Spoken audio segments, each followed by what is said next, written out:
আসসালামু আলাইকুম ওয়া রাহমাতুল্লাহি ওয়া বারাকাতুহু। উপস্থিত শিক্ষার্থীবৃন্দ, যে বয়সীর হোক না কেন, সকলকে আমার শ্রদ্ধা এবং স্নেহ রইল। তো আজকে আমরা আমাদের সবকের মধ্যে ১৯ নম্বর সবকে কালেমা এবং দোয়া নিয়ে উপস্থিত হয়েছি। তো কালেমা এবং দোয়াগুলো ইতিমধ্যে আমাদের যে শিক্ষাগুলো রয়েছে, আমাদের শাব্দিক শিক্ষা, আমাদের আপনার বাক্যমূলক শিক্ষা, ওয়াকফমূলক শিক্ষা, সবগুলো শিক্ষা কিন্তু আমরা মোটামুটি পেয়ে গিয়েছি। এখন আমরা বাক্যগুলো এমনভাবে এনেছি কালেমা এবং দোয়া দিয়ে সাজানো, যে কালেমা এবং দোয়াগুলো পড়লে পরে সেগুলো আপনার জন্য আরও বেশি সহজ হয়ে যাবে, কারণ এগুলো বহুল প্রচলিত, আমাদের শোনা হয়। তো আমরা সেগুলো আবার এই তাজবিদের নিয়মগুলো খাটিয়ে খাটিয়ে বলতে পারবো, একটা প্র্যাকটিস হয়ে গেল সেই দৃষ্টিকোণ থেকে। তো ১৯ নম্বর সবক কালেমা ও দোয়া। প্রথমেই কালিমায়ে তয়্যিবা এখানে লেখা রয়েছে। তো তয়্যিবা মানে কি? পবিত্র বাক্য। কালিমায়ে তয়্যিবা পবিত্র বাক্য। তো লা ইলাহা ইল্লাল্লাহু মুহাম্মাদুর রাসূলুল্লাহ, সব কিছু কিন্তু আমরা খাটাচ্ছি। এই যে এখানে ৩ আলিফ টানও পাচ্ছি, জবরে বাম পাশে আলিফ থাকার কারণে ১ আলিফ, আর এই মাদের হরফের পরে এরকম হামজা থাকার কারণে ৩ আলিফ, খাড়া জবরের কারণে ১ আলিফ। এই যে তাসদীদের ব্যবহার, তাই আল্লাহ শব্দের ডানে জবর থাকার কারণে আল্লাহ শব্দটা মোটা হয়েছে, ইল্লাল্লাহু। তারপর মুহাম্মা, মিমের মধ্যে তাসদীদ হওয়ার কারণে ওয়াজিব গুন্না হয়েছে, মুহাম্মাদুর। এই যে দালের উপরে তানবিন, তানবিনের পরে র এসেছে, যেই রটা নুন সাকিনের গুন্নাহ ছাড়া ইদগামের একটি উদাহরণ বা একটি হরফ, সেখান থেকে একটি উদাহরণস্বরূপ এসেছে, মুহাম্মাদুর রাসূলুল্লাহ। ওয়াকফ করলাম, হায়ের মধ্যে জজম চলে আসলো। এই যে এক একটা বাক্যের মধ্যে যখন আমরা এরকম তাজবিদগুলোকে খুঁজব, তখন আমাদের জন্য কিন্তু পড়াগুলো আরও স্পষ্ট হয়ে গেল। তো অর্থ কি? আল্লাহ তাআলা ব্যতীত আর কোনো ইবাদতের উপযুক্ত মাবুদ নেই। যেহেতু মাবুদ শব্দটার অর্থই আসে হচ্ছে উপাসনার উপযুক্ত এমন সত্তা। তো উপাসনার উপযুক্ত একমাত্র সত্তাই হচ্ছেন মহান রব্বুল আলামিন আল্লাহ তাআলা। এছাড়া অন্য কারো কাছে মাথা নত করা হারাম, শিরক, নিষিদ্ধ, কুফরি। হযরত মুহাম্মদ মুস্তাফা সাল্লাল্লাহু আলাইহি ওয়াসাল্লাম আল্লাহ তাআলার রাসূল। আচ্ছা, তো সাল্লাল্লাহু আলাইহি ওয়াসাল্লাম তো আমরা পড়ি কেন? রাসূলের উপর দুরূদ পড়লে আল্লাহর রহমত পাওয়া যায়, তাই না? রাসূল তো এই কথা বলেছেনই যে আমার উপরে একবার রহমত কামনা করলো, আল্লাহ তাআলা তার উপর 10 বার রহমত প্রেরণ করেন। সুবহানাল্লাহ। তো এই জন্য আমরা রাসূলের প্রতি দুরূদ পড়ি, দোয়া করি। এইগুলো কালিমায়ে তয়্যিবা। এবার আমরা দেখব কালিমায়ে শাহাদাত। কালিমায়ে শাহাদাতের ক্ষেত্রে একটু বেশি সতর্ক অবস্থান করতে হবে। সতর্ক অবস্থান কি? অনেকের এই জায়গাটা খুবই ভুল করা বা ভুল হয়। কি হয়? আশহাদু, এই যে শিনের পরে হা, এই হাটাকে বলতে গিয়ে অনেক সময় এমনভাবে বলে আশহাদু আশহাদু। এই আশহাদু আশহাদু শব্দটা কিন্তু পুরো বিকৃত হয়ে যায়। এই জন্য স্পষ্টভাবে এখানে উল্লেখ করতে হবে বা বুঝাতে হবে যে এখানে একটা শিনের পরে হা রয়েছে। আশহাদু আল্লা ইলাহা। তাহলে আমরা এখানে কিন্তু নিয়ম পাচ্ছি যে নুন সাকিনের পরে লাম আছে। নুন সাকিনের পরে লামটা কিসের হরফ? ইদগামে বেলা গুন্না, যার মধ্যে গুন্নাহ নেই এমন একটা ইদগামের হরফ। তো এই গুন্নাহ ছাড়া ইদগামের হরফের কারণেই হামজা গিয়ে লামকে ধরে ফেলেছে। আল্লা ইলাহা ইল্লাল্লাহু ওয়াহদাহু লা শারীকা লাহ, ওয়াহদাহু লা শারীকা লাহু। তো কেউ যদি এখানে থামতে চায় কোনো সমস্যা নেই, কারণ ভিন্ন বাক্য এটা। লা শারীকা লাহ, হায়ের উপর কি চলে আসবে? জজম চলে আসবে। ওয়া আশহাদু আন্না মুহাম্মাদান আবদুহু ওয়া রাসূলুহু বা রাসূলুহু পড়লেও পড়া যায়, কিন্তু ওয়াকফ করলে সুন্দর দেখা যায়। আচ্ছা, অর্থ কি? আমি সাক্ষ্য দিতেছি যে আল্লাহ তাআলা ব্যতীত ইবাদতের উপযুক্ত আর কোনো মাবুদ নেই। তিনি একক, তাহার কোনো শরীক নেই। এই যে তিনি একক, কোনটা? ওয়াহদাহু, লা শারীকা লাহু, তার কোনো শরীক নেই। ওয়া আশহাদু আন্না, এবং আমি আরও সাক্ষ্য দিতেছি যে আন্না মুহাম্মাদান আবদুহু ওয়া রাসূলুহু, হযরত মুহাম্মদ মুস্তাফা সাল্লাল্লাহু আলাইহি ওয়াসাল্লাম আল্লাহ তাআলার বান্দা ও রাসূল।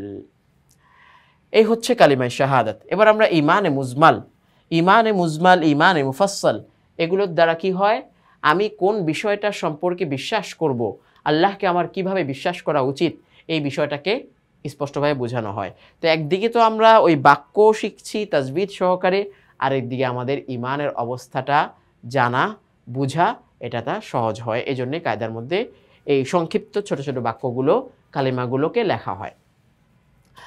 ইমানে মুজমাল, আমানতু বিল্লাহি, তো এই যে খারা জবর মধ্যে বদল আমরা পাচ্ছি, মানতু নুন সাকিনের পরে তা ইকফা, আমানতু। কিন্তু একটা বিষয় লক্ষণীয়, কালেমা কিংবা এই যে দোয়াগুলো, এগুলোর মধ্যে অনেক সময় কেউ যদি বাংলা দিয়ে শিখতে চায় শিখতে পারে, কারণ এগুলোর মধ্যে যদি একটু এদিক সেদিক হয় তাতে কিন্তু গুনাহ হয় না, অতটা সমস্যা হয় না। কিন্তু কোরআনে কারীমের মধ্যে যদি তাজবিদে কোনো সমস্যা হয় তাহলে কিন্তু নামাজ ফাসেদ হওয়ার কিছু কারণ তো রয়েছেই। হ্যাঁ, অনেক সময় আবার নামাজ ফাসেদের কাছাকাছিও কিছু ভুল এরকম থাকে। কিছু আছে যে সৌন্দর্য নষ্ট হয়, নামাজ ফাসেদ হয় না। আচ্ছা, যেগুলো আমরা শুরুতেই কিন্তু ব্যাখ্যা দিয়েছিলাম। তো আমানতু বিল্লাহি কামা হুয়া বিআসমাইহি, এই যে আসমা, এখানে 4 আলিফ টানের চিহ্ন আমরা পাচ্ছি।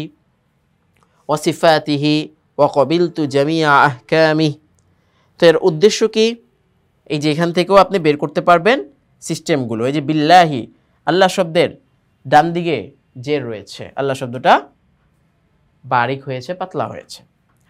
অর্থ, আমি ঈমান আনিলাম আল্লাহ তাআলার উপর, তিনি যেমন রহিয়াছেন তাহার নামসমূহ এবং গুণাবলীতে বিদ্যমান, আর তাহার সকল হুকুম আহকাম কবুল করিলাম। তো এখানে স্পষ্টভাবে বলা হলো যে আমরা আল্লাহকে কিভাবে বিশ্বাস করব। আল্লাহ তাআলার নাম, আল্লাহ তাআলার গুণাবলী, আল্লাহ তাআলা যেইভাবে তার সাথে সংযুক্ত রেখেছেন ঠিক সেইভাবেই আমরা আল্লাহকে বিশ্বাস করি, এবং তিনি আমাদেরকে যে সমস্ত বিধান দিয়েছেন সমস্ত বিধানাবলী নিয়মাবলী আমরা অকপটে বিশ্বাস করলাম, স্বীকার করলাম, মেনে নিলাম এবং কার্যত পরিপূর্ণ করার জন্য চেষ্টা করে যাব বা গেলাম। এই গেল ইমানে মুজমাল। এরপর আমরা ইমানে মুফাসসাল দেখছি। ইমানে মুফাসসাল আমরা এবার দেখতে পাচ্ছি। তো মুফাসসাল মানে কি? আর আচ্ছা, আমরা তো কালিমায়ে তয়্যিবার কথা বললাম, শাহাদা মানে কি? সাক্ষ্য প্রদান করা। তো সাক্ষ্য প্রদান, তো আমি সাক্ষ্য দিচ্ছি, এটা আমরা পেয়েছি। ইমানে মুজমাল মানে কি? সংক্ষিপ্ত আকারে ইমান। মুজমাল, সংক্ষিপ্ত আকারে। তো আল্লাহ তাআলার উপরে আমরা কিভাবে ইমান আনবো সেটাকে এক বাক্যে নিয়ে আসার বিষয়টাকেই সংক্ষিপ্তভাবে ইমান আনা বলা হয়। এখন ইমানে মুফাসসাল মানে কি? ভিন্ন ভিন্ন বিষয়ে ইমান আনা। মুফাসসাল, পৃথক পৃথক। এই পৃথক পৃথক বিষয়গুলো কি কি? আমরা জানি, ছোটবেলা থেকে আমরা অনেকেই বক্তব্য থেকেও পড়ে এসেছি যে 7টি মৌলিক ইসলামের বিষয়, যেগুলোকে অন্তর দ্বারা বিশ্বাস করা, মুখে স্বীকার করা, তদনুযায়ী আমল করা, এটা সকলের উপর অপরিহার্য। তো আমানতু বিল্লাহি ওয়া মালাইকাতিহি ওয়া কুতুবিহি ওয়া রুসুলিহি ওয়াল ইয়াউমিল আখিরি ওয়াল কদরি খাইরিহি ওয়া শাররিহি মিনাল্লাহি তাআলা ওয়াল বা'সি বা'দাল মাউত। তো এখানে হাইয়ের নিচে আমরা হি পড়তে পারি, মানে হিটা টান দিয়েও পড়তে পারি, টান ছাড়াও পড়তে পারি। খাইরিহি ওয়া শাররিহি, টান ছাড়াও পড়া যায়, টান দিয়েও পড়া যায়। তো সেই জন্য ডাইরেক্ট জেরই দেওয়া হলো, যার মন চায় সেটা নিয়ে পড়তে পারবে। তো অর্থ কি? আমি ঈমান আনিলাম আল্লাহ তাআলার উপর। তো একটা বিষয় লিখে দিলাম আমরা, প্রথম বিষয়। ফেরেশতাগণের উপর দ্বিতীয় বিষয়, কিতাবসমূহের উপর তৃতীয় বিষয়, রাসূলগণের উপর চতুর্থ বিষয়, কিয়ামত দিবসের উপর পঞ্চম বিষয়, তাকদীরের ভালোমন্দ উপর ষষ্ঠ বিষয়, এবং মৃত্যুর পর পুনরায় জীবিত হওয়ার উপর সপ্তম বিষয়। এই 7টি বিষয় ঈমান মুফাসসালের মধ্যে রয়েছে। এখন এখান থেকে কিন্তু কিছু অর্থ আসেনি, যেমন ওয়াল কদরি খাইরিহি ওয়া শাররিহি মিনাল্লাহ। আমরা ডাইরেক্ট কথাটা বলে ফেলেছি তাকদীরের ভালো মন্দ আল্লাহর উপর। তো ভালো মন্দ আল্লাহর উপর না, আল্লাহ থেকে আসে, কথাটা এইভাবে হয়তো, তাই না? আল্লাহ থেকে ভালো মন্দ নির্ধারণ করা হয়। তো যেহেতু সবগুলা বিষয়টা উপর, আল্লাহ তাআলার উপর আমরা ঈমান আনলাম, তো বা দিয়ে আসলে বিল কদরি খাইরিহি, উপরটা এখানেও সংযুক্ত করা যায়, সেজন্য তাকদীরের ভালো মন্দের উপর। এখন আল্লাহর পক্ষ থেকে হয়, এটা মিনাল্লাহি তাআলা, এখানে না আনলেও কোনো সমস্যা নেই। আর কেউ যদি আনতে চায় ভালো, তাকদীরের ভালো মন্দ আল্লাহ তাআলার পক্ষ থেকে হয় এর উপর, এইভাবেও ব্যাখ্যা দেওয়া যায়। আচ্ছা, এই পর্যন্ত গেল। এরপর আমরা দেখব কালেমায়ে তাওহীদ তথা তাওহীদের একটি বাক্য। তো তাওহীদের বাক্য সংযুক্ত আকারে, এটাও আমাদের জানা উচিত। যেমন তাওহীদ মানে কি? একত্ববাদ, আল্লাহ তাআলাকে বহুস্বরবাদ থেকে একস্বরবাদ হিসাবে বিশ্বাস করা।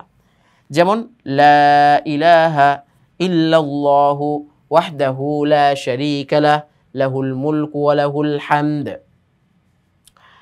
ইউহয়ী ওয়া ইউমীত ওয়া হুয়া হাইয়্যুল লা ইয়ামুতু বিয়াদিহিল খায়র ওয়া হুয়া আলা কুল্লি শাইইন কাদির। অর্থ কি আসলো? এক আল্লাহ ব্যতীত আর কোনো মাবুদ নেই, তাহার কোনো শরীক নেই, সকল কিছুর রাজত্ব তাহারই। লাহুল মুলকু, তারপরে কি? ওয়ালাহুল হামদ, তাহার জন্য সকল প্রশংসা।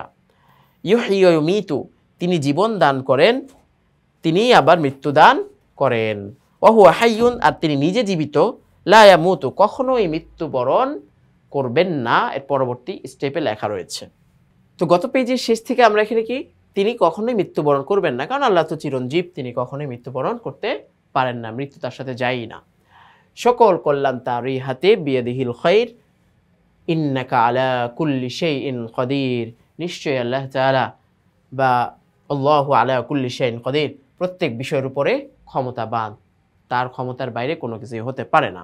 এই হচ্ছে কালিমায়ে তাওহীদ, মানে এই বিশ্বাসগুলো আমরা কিভাবে করব, এটাকে বাক্যে তুলে ধরা হয়েছে যে আল্লাহর প্রতি আমরা কিভাবে একত্ববাদের বিশ্বাস করব। এর মধ্যে কোনো ধরনের সংশয় বা সন্দেহ থাকতে পারবে না, কোনো সংমিশ্রণ থাকতে পারবে না, যেটাকে শিরক বলা হয়। তো এখানে আমরা সানা সহ আরও কতগুলো নামাজে যেগুলো জরুরি বিষয় রয়েছে সেগুলো উল্লেখ করেছি, কিন্তু এগুলোর অর্থগুলো আনিনি। এগুলোর অর্থগুলো আনিনি এজন্যই যে একদিকে তো কথাগুলো বড় হয়ে যাবে, দ্বিতীয় কথা হচ্ছে আমাদের এখানে মূল শিক্ষা হচ্ছে কায়দার জায়গাটা, তো আমরা বাক্যগুলোকে শিখব। তো ওই কালেমাগুলোর বিষয়গুলো এনেছি এজন্য যে কালেমাগুলো ছোটোবেলা থেকে পড়া হয়। আর এই জায়গাটা, এগুলো আপনারা যখন একটা বিভিন্ন বইয়ে তো পাওয়া যায়, ঠিক আছে, দোয়ার বই আছে আলাদা করে, তারপরে আপনার চাইলেও আপনার এই যে অনলাইনে গুগলে আপনি সার্চ দিয়েও কিন্তু অর্থগুলো পেতে পারেন। আপনার নিকটস্থ মসজিদের ইমাম, মসজিদের মুয়াজ্জিন, হ্যাঁ, কোনো আলেমের কাছে গিয়ে সেগুলোকে শুনে উপলব্ধি করে তার কাছ থেকে ব্যাখ্যা শুনে তারপরে মুখস্থ করবেন, এই জন্য ছেড়ে দিলাম। কিন্তু আমি একটু মুখে মুখে বলে দেবো, কোনো সমস্যা নেই। তো সানা, নামাজের শুরুতে আমরা যেটা পড়ি, সুবহানাকাল্লাহুম্মা ওয়া বিহামদিকা, আচ্ছা এখানে প্রিন্টিং মিস্টেকের কারণে দিকা দা হয়েছে, বিহামদিকা ওয়া তাবারাকা ইসমুকা ওয়া তাআলা জাদ্দুকা ওয়া লা ইলাহা গায়রুক। আমরা এটা পড়লাম। তাহলে আমরা কি বলছি? সুবহানাক, সমস্ত পবিত্রতা আল্লাহ তাআলার জন্য, আল্লাহ পবিত্র, এটা আমরা বলি সুবহানাক, একটা আলাদা শব্দ। আল্লাহুম্মা, হে আল্লাহ, ওয়া বিহামদিকা, এবং তোমার জন্যই সকল প্রশংসা, ওয়া তাবারাকা ইসমুকা, তোমার নামের মধ্যেই বরকত রয়েছে, ওয়া তাআলা জাদ্দুকা, এবং তোমার জন্যই সমস্ত চেষ্টা প্রচেষ্টা, এবং ওয়ালা ইলাহা গায়রুক, তুমি ব্যতীত অন্য কারোর জন্য আমরা কি করি না, কখনো চেষ্টা করি না, কখনো আমাদের কোনো বিষয়কে উত্থাপন করি না, তোমার কাছেই সব কিছু, তোমার নামেই সব কিছু। বাস এভাবে আমরা বলে দিলাম। তাশাহুদ, তাশাহুদ এটা আমরা কখন পড়ি? 2 রাকাত, 3 রাকাত, 4 রাকাত নামাজের মধ্যে যখন আমরা বৈঠকে বসি তখনই কিন্তু তাশাহুদ পড়ে থাকি। তো আত-তাহিয়াতু লিল্লাহি ওয়াস-সালাওয়াতু ওয়াত-তাইয়্যিবাত, আসসালামু আলাইকা আইয়ুহান নাবিয়্যু ওয়া রাহমাতুল্লাহি ওয়া বারাকাতুহু, আসসালামু আলাইনা ওয়া আলা ইবাদিল্লাহিস সালিহিন, আশহাদু আল্লা ইলাহা ইল্লাল্লাহু ওয়া আশহাদু আন্না মুহাম্মাদান আবদুহু ওয়া রাসূলুহু পড়লাম। আত-তাহিয়াতু, এই যে বাক্যটা, লিল্লাহি, সুবহানাকার মতোই অর্থ, আল্লাহ তাআলার সমস্ত পবিত্রতা, আল্লাহ তাআলার সব কিছু প্রশংসা, সব কিছু আত-তাহিয়াতুর মধ্যে রয়েছে। তো আমরা তো এর ইতিহাস মোটামুটি মনে হয় অনেকেই জেনে থাকবো যে আল্লাহ রাসূল সাল্লাল্লাহু আলাইহি সাল্লাম মেরাজে গিয়ে আল্লাহ তাআলাকে এই বাক্যটা বলেছিলেন যে আমার সকল প্রশংসা, সকল ধরনের পবিত্রতা, সালাত, নামাজ বা দোয়া, তয়্যিবাত, পবিত্রতা সব কিছুই আল্লাহর জন্য। তো আল্লাহ তাআলা পরবর্তীতে বলেন আসসালামু আলাইকা আইয়ুহান নাবিয়্যু, যে শান্তি বর্ষিত হোক হে নবী আপনার উপর। তো নবীজি কি করেছেন আবার? হ্যাঁ, ওয়া রাহমাতুল্লাহি ওয়া বারাকাতুহু, আরও বাক্য রয়েছেন যে আল্লাহর রহমত এবং আল্লাহর বরকত হে নবী আপনার উপর শান্তি, রহমত, বরকত আসুক। নবীজি কি করলেন? ওই দোয়াটাকে সমগ্র উম্মতের জন্য টেনে নিয়ে আসলেন। আসসালামু আলাইনা ওয়া আলা ইবাদিল্লাহিস সালিহিন, যে হে আল্লাহ, সালাম আমাদের সকলের উপর, নবী রাসূল যারা আছেন এবং সকল সৎ নেক বান্দাদের উপর, বান্দাদের জন্য আল্লাহ তাআলা রহমত বরকত নিয়ে আসলেন। তারপরে সকলেই সমস্বরে ফেরেশতারা সহ ঘোষণা দিলেন আশহাদু আল্লা ইলাহা ইল্লাল্লাহু ওয়া আশহাদু আন্না মুহাম্মাদান আবদুহু ওয়া রাসূলুহু, যে আল্লাহ ছাড়া আমরা সাক্ষ্য দিচ্ছি আল্লাহ ছাড়া কোনো ইলাহ নেই, ইবাদতের উপযুক্ত কোনো সত্তা নেই, এবং সাথে সাথে মুহাম্মাদুর রাসূলুল্লাহ সাল্লাল্লাহু আলাইহি ওয়াসাল্লাম আল্লাহ তাআলার বান্দা ও রাসূল। ব্যাস এই স্বীকৃতি বা এই সাক্ষ্য দেওয়া হয়ে গেল। এবার নামাজের আমরা যে দুরূদটা পড়ি সেই দুরূদটা দেখাবো। তো দুরূদ শরীফ এখানে লেখা রয়েছে। তো দুরূদ মানে কি? দুরূদ মানেটাই হচ্ছে যে আল্লাহ রাসূল সাল্লাল্লাহু আলাইহি ওয়াসাল্লামের জন্য রহমতের দোয়া করা। আল্লাহুম্মা সাল্লি আলা মুহাম্মাদ, হ্যাঁ, হে মুহাম্মদ, হে আল্লাহ তুমি মুহাম্মাদের উপরে কি করো? রহমত বর্ষণ করো, দয়া বর্ষণ করো। ওয়া আলা আলি মুহাম্মাদ, মুহাম্মাদের পরিবার পরিজনের উপর সাল্লাল্লাহু আলাইহি ওয়াসাল্লাম এর উপরও রহমত বর্ষণ করো। কামা সাল্লাইতা আলা ইব্রাহিম, যেমনইভাবে তুমি রহমত বর্ষণ করেছিলে ইব্রাহিম আলাইহিস সালামের উপর। ওয়া আলা আলি ইব্রাহিম, ইব্রাহিম আলাইহিস সালামের পরিবারের উপর, পরিবার পরিজনের উপর। ইন্নাকা হামিদুম মাজিদুন, নিশ্চয়ই তুমি প্রশংসার উপযুক্ত সত্তা এবং তুমি পবিত্র সত্তা। আবার বলছি আল্লাহুম্মা বারিক আলা মুহাম্মাদ, আগেরটা হচ্ছে রহমত, এটা হচ্ছে বরকত, যে হে আল্লাহ তুমি মুহাম্মদ সাল্লাল্লাহু আলাইহি ওয়াসাল্লামের উপর, তার পরিবার পরিজনের উপর কি করো? বরকত নাজিল করো। কামা বারাকতা আলা ইব্রাহিম ওয়া আলা আলি ইব্রাহিম, যেমনইভাবে ইব্রাহিম আলাইহিস সালাম ও তার পরিবার পরিজনের উপর রহমত বরকত বর্ষণ করেছিলে। ইন্নাকা হামিদুম মাজিদ, নিশ্চয়ই তুমি প্রশংসনীয় সত্তা, পবিত্র সত্তা। এই গেল হচ্ছে দুরূদ শরীফ, দোয়ায়ে মাসুরা। তো দোয়ায়ে মাসুরা আমরা কখন পড়ি? আমরা যখন দ্বিতীয় বৈঠক, তৃতীয় বৈঠক, চতুর্থ বৈঠকে, যে বৈঠকে আমরা সালাম ফিরাবো সেই বৈঠকে দুরূদের পরে দোয়ায়ে মাসুরাটা পড়ি। আল্লাহুম্মা ইন্নী যালামতু নাফসি যুলমান কাসীরা ওয়া লা ইয়াগফিরুয যুনুবা ইল্লা আনতা ফাগফিরলি মাগফিরাতাম মিন ইনদিক ওয়ারহামনি ইন্নাকা আনতাল গফুরুর রহিম। বড় চমৎকার একটি দোয়া কিন্তু এটা। কি বলছি? হে আল্লাহ, নিশ্চয়ই আমি আমার নিজের উপরে জুলুম করেছি, তোমার অবমাননা করে, তোমার অনেক হুকুমকে অলসতা করে ছেড়ে দিয়ে, এইভাবে নিজের কুৎসা বা নিজের আত্মসমালোচনা করছি আল্লাহর কাছে, যে অনেক অনেক জুলুম আমি করেছি। ওয়ালা ইয়াগফিরুয যুনুবা ইল্লা আনতা, কিন্তু এই গুনাহগুলোকে ক্ষমা করার ক্ষমতা তুমি ব্যতীত আর কারো নেই। ফাগফিরলি, সুতরাং তুমি আমাকে ক্ষমা করে দাও, তোমার পক্ষ থেকে ভালোভাবে ক্ষমা করে দাও, যাতে করে আমার আর কোনো গুনাহ না থাকে। ফাগফিরলি মাগফিরাতাম মিন ইনদিক ওয়ারহামনি, এবং ক্ষমার সাথে সাথে আমার উপর রহমতও বর্ষণ করো। ইন্নাকা আনতাল গফুরুর রহিম, নিশ্চয়ই তুমি হচ্ছ একমাত্র রহমত বর্ষণকারী বা ক্ষমাকারী, দয়াবান সত্তা। এই হচ্ছে আমাদের মোটামুটি দোয়ায়ে মাসুরা। এবার আমরা আরেকটি দোয়া দেখব। এখন আমরা দেখতে পাচ্ছি দোয়ায়ে কুনুত। তো এই দোয়ায়ে কুনুত আমরা কখন পড়ি? ইশার নামাজের পর, যখন 3 রাকাত বেতের নামাজের জন্য আমরা দাঁড়িয়েছি, তো 3 নম্বর রাকাতে আমরা সূরা ফাতিহা অন্য একটি সূরা মিলিয়ে আল্লাহু আকবার বলে আরেকবার তাকবীর বলে তারপরেই কিন্তু আমরা এই দোয়ায়ে কুনুত পড়ে থাকি। তো এখানে কি বলছি? আল্লাহুম্মা ইন্না নাস্তাঈনুকা, হে আল্লাহ আমরা তোমার নিকটে সাহায্য প্রার্থনা করি।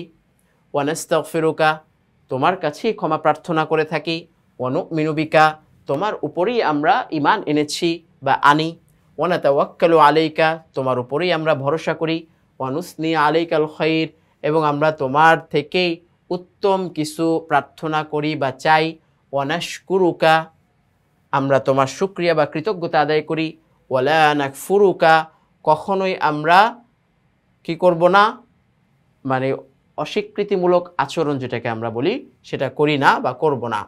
ওয়ানাখলাউ ওয়ানাতরুকু মাইয়াফজুরুকা, যে সমস্ত জায়গাগুলোতে যে সমস্ত অন্যায়কারীগণ আছেন তাদের থেকে আমরা একটু দূরত্ব বজায় রাখি, যারা তোমার কি করে, যারা তোমাকে ছেড়ে দেয়, পরিত্যাগ করে, এমন ধরনের দুষ্ট লোকদের থেকে আমরা দূরত্ব বজায় রাখি।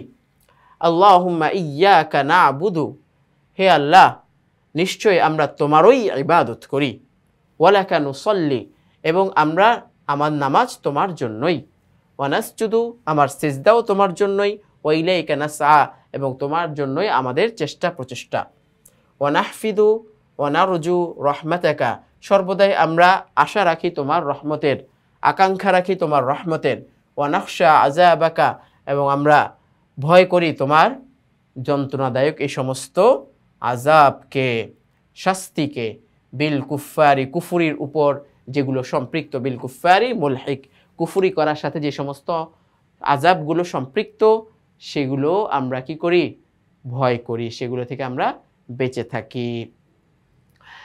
এই পর্যন্ত আমাদের এই দোয়াগুলো সানা সহ অন্যান্য দোয়াগুলো আমরা শিখলাম, পরে আমি শোনালাম, যতটুকু দরকার ছিল ততটুকু অর্থ বলে দিলাম। এই বলে আজকের আমাদের এই পর্ব আমরা শেষ করছি। সর্বশেষ সবক কিছু গুরুত্বপূর্ণ মাসালা নিয়ে, এবং ইনশাআল্লাহ আমরা আগামীতে আবার পরবর্তী সবকে উপস্থিত হব। সে পর্যন্ত সকলের জন্য আল্লাহ তাআলা যেন সকলের ইলমের মধ্যে বরকত দান করেন এবং কোরআনকে শিক্ষাটাকে সহজ করে দেন, এই কামনা ব্যক্ত করেই আজকের পর্বে এখানে বিদায় নিচ্ছি। আল্লাহ হাফেজ।